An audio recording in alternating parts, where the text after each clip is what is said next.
How can you argue that racism is not a driving factor in income inequality? Because it has nothing to do with race and everything to do with culture. And when you have a culture that doesn't, and when, you know what? Explain to me. You explain to me why black kids aren't graduating high school. Explain that one to me. Explain to me why black kids are shooting each other in rates significantly higher than whites are shooting each other. Explain to me why 13% of the population is responsible for 50% of the murder. Explain to me why the number of black kids in prison, not for innocent reasons, not for walking down the street and getting pulled into a prison, is so high. Explain, if it has nothing to do with culture, explain to me why the single motherhood rate in the black community jumped from 20% to 70% in the same course of time that the civil rights movement has made such tremendous strides. Is America more racist now than it was in 1960? And if it is, please explain to me how that happened.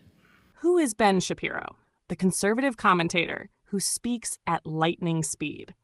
Ben Shapiro rose from a teenage columnist to one of the most recognizable conservative voices in America.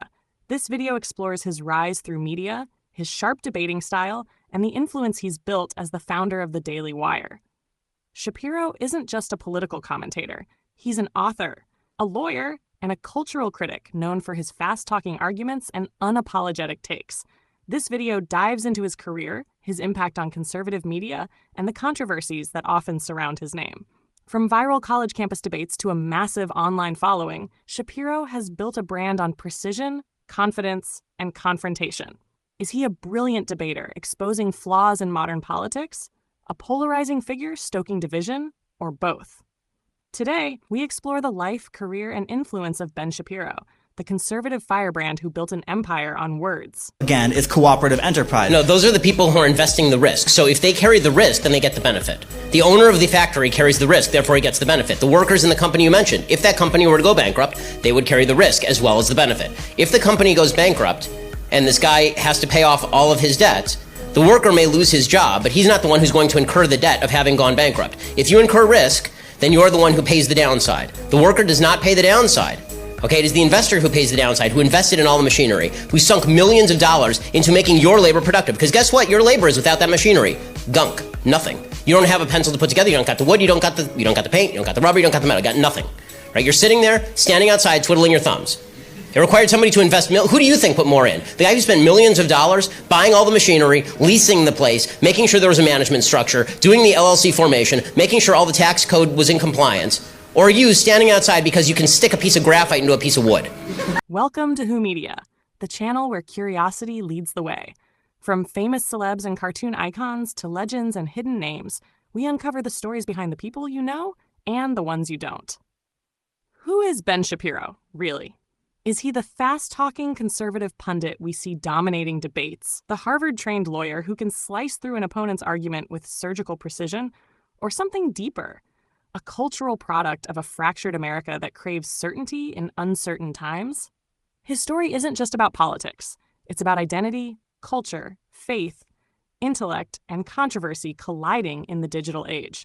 But what happens when someone builds their career not on compromise, but on confrontation? Benjamin Aaron Shapiro was born in Los Angeles on January 15, 1984, into a Jewish household steeped in tradition and creativity. His father worked as a composer, his mother as a television executive. The home was filled with music, literature, and a strong sense of Jewish identity. From a young age, Ben stood out, not just for his intellect, but for his insatiable curiosity. By the time most kids were still learning multiplication tables, he was devouring history books and mastering the violin. Can you imagine being a child so immersed in both art and philosophy that you grow up believing thought and discipline can bend the world to your will? Shapiro's precociousness was obvious.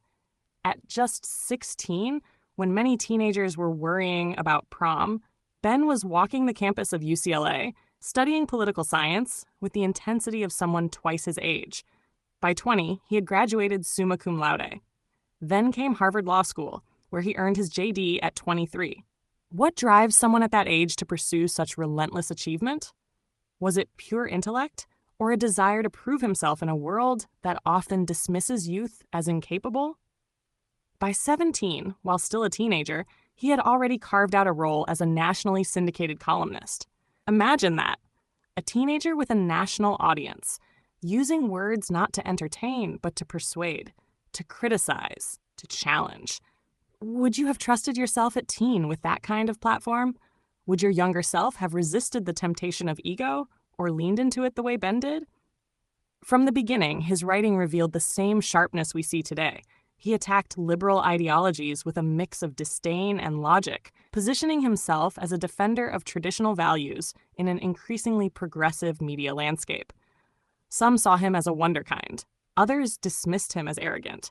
But isn't it true that those who move too fast often provoke equal parts admiration and resentment? In his 20s, he entered the broader media world, writing books like Brainwashed and Porn Generation, where he criticized what he saw as the cultural and moral decline of America. He didn't just argue politics, he argued about meaning, about the very soul of the West. And yet, critics found his tone condescending, accusing him of prioritizing rhetoric over empathy. But do movements thrive on empathy or on clarity? When you are trying to persuade an audience drowning in chaos, is compassion enough, or does sharpness cut through the noise more effectively? The real pivot came in 2015 when Shapiro co-founded the Daily Wire alongside Jeremy Boring. This wasn't just a new media venture. It was a declaration of war against the mainstream press. The platform exploded into popularity with podcasts, news articles, and videos that shaped conservative discourse. Shapiro's podcast, The Ben Shapiro Show, quickly rose to the top of political rankings, his rapid-fire delivery attracting millions. What is it about speed that conveys authority? Does speaking faster make an argument more convincing, or does it simply overwhelm the listener into submission? Shapiro's style became instantly recognizable. Crisp suits, yarmulke perched atop his head, voice slicing through sentences at a pace few could match.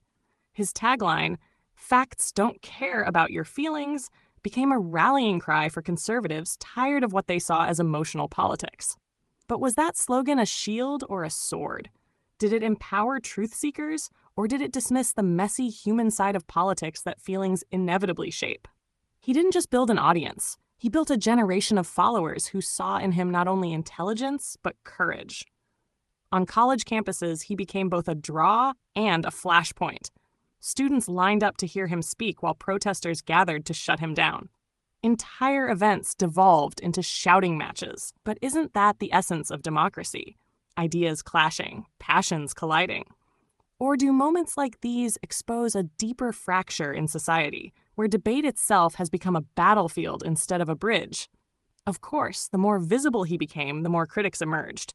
They accused him of cherry-picking arguments, of bulldozing opponents rather than engaging them.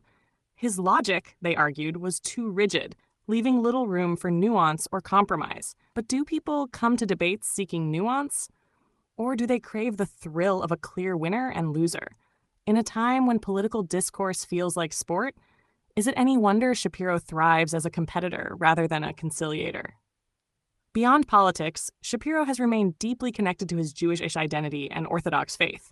He weaves religious values into his arguments, framing cultural battles as moral ones. He often reminds his audience that tradition isn't just about nostalgia, it's about survival. In his view, the erosion of family, faith, and responsibility threatens the very foundation of society. Whether you agree or disagree, doesn't it make you wonder, what are the unshakable values in your own life? What lines would you refuse to cross, even as the world changes around you? But Ben Shapiro is also a businessman. Under his leadership, the Daily Wire expanded into entertainment, producing films, documentaries, and children's programming designed to provide alternatives to Hollywood. He saw culture not just as commentary, but as creation. If politics is downstream from culture, as many conservatives argue, then why not fight in the cultural trenches as well? Isn't influence as much about shaping stories as it is about shaping laws? Yet, with influence comes controversy. Shapiro has been accused of fueling polarization, of thriving on outrage rather than dialogue. His critics argue that his destroyed by facts clips reduce opponents to caricatures, turning real issues into memes. But perhaps the bigger question is, do audiences even want dialogue anymore, or do they want spectacle? In an age where viral moments matter more than nuanced discussions, can we blame Shapiro for giving the people what they crave? As years passed, his voice only grew louder. Books like The Right Side of History painted him as not just a pundit, but a philosopher, warning of a West losing its way. He framed political debates in existential terms: lions versus scavengers, builders versus destroyers, tradition versus chaos. Was this dramatization, or an honest attempt to make people see the stakes he believes are real? What makes Shapiro fascinating is that he is not a politician. He doesn't run for office, doesn't write policy, doesn't campaign. Yet, his influence rivals that of elected officials. He is proof that in the digital age, media can be as powerful as government. But doesn't that raise troubling questions? Who holds media voices accountable when they wield as much power as lawmakers? If voters are persuaded more by podcasts than policies, then what becomes of democracy itself? Today, Shapiro stands as one of the most recognized conservative figures in America. He has fans who see him as a guardian of truth and critics who view him as a menace to civility. His empire continues to expand, his books continue to sell, and his debates continue to trend online. But underneath it all lies the same driving question. Is Ben Shapiro a thinker, a fighter, or simply a reflection of the polarized age he inhabits? So, what do you think? When you hear Shapiro speak, do you feel enlightened or overwhelmed? Do you see him as a necessary counterbalance to a left-leaning culture, or as a product of the very divisiveness he claims to fight? And most importantly, what does it say about us, the audience, that a man with words as his only weapon has become one of the most influential voices of our time? Ben Shapiro is not just a pundit, he is a mirror that forces us to look not just at him, but at ourselves, at what we value, what we fear, and what we choose to believe. Okay, the notion that Israel is not trying to minimize civilian casualties is so belied by every possible fact. It's insane. I've been there and I've seen the footage of the IAF stopping hits on certain areas because they're afraid that it will maximize civilian casualties if they hit it. As I mentioned before, Al-Shifa Hospital, every single person knows that Hamas headquarters is located under Al-Shifa Hospital. Why hasn't Israel bombed it? Because it's a hospital. Israel doesn't want to bomb hospitals. There's only one party in this conflict that cares about Gazan civilians, and it is not Hamas. So, given that information, do you condemn the Israeli radical fundamentalists that call for the extermination of Palestinians? I call for of course, if you call for the extermination of a population, of course I condemn that. Why wouldn't I? The fact that Palestinian supporters can't do the same thing with Hamas tells you everything you need to know. I can do that no problem. Thanks for watching Who Media. We hope you had fun learning something new today. Don't forget to like, subscribe, and tap the bell so you never miss a story. Want to see more cool videos? Head over to our channel and start exploring. You're talking in this country right now at least 300,000 minors. We have no idea where they are. Oh, that is nonsense. That is not nonsense. No, it is. It is ICE has lost track of them because it's voluntary for them to keep in touch with the system. They are not lost. They're released to their sponsors who have to go through background checks. You have no idea what you're talking about. They don't. You think 300,000 minors are lost in America? Are you crazy? I'm saying that.